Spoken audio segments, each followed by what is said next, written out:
පොලිමෙ läගලා රස්තියාදු වෙලා හති වැටිලා තව කීයක් දෙයිවසන්නේ අපේම රටේ අපේම සල්ලි පින්සෙන්ඩු වෙලා ඊ අද අපි ගන්නේ පොත් ටික ගන්න සල්ලි නෑ අම්මට පොඩි උන් ඇස් දෙක පියාගෙන අඬන්නේ සැප විඳින උන්නේ කඳුළු උඩින් අද සංවර්ධන ගැන බණ දේශනා කරන්නේ කොටි ගණවල සූදු කෙලින්නේ තොපිට නැද්ද හිතක් පපුවා අපි කන වෙලටත් කෙල හලනව තියෙනවද තුපිට නමකට හරි ලැජ්ජාවක් තරුණ පෙහින ලංකාවේ වැළලෙනවා තුවන්තොටු පොලේ පොලින් පිරෙනවා වැඩ බැරි උන් තම පුටු වල රජ වෙලා දක්ෂයෝ ඔක්කොම රට හැර යනවා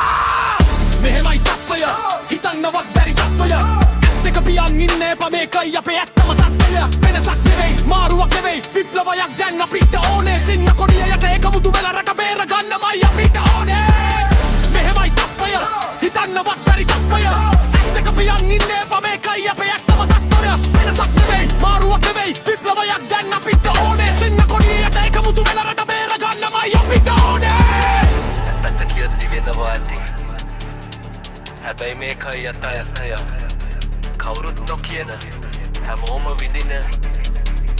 මෙහෙමයි තත්ත්වය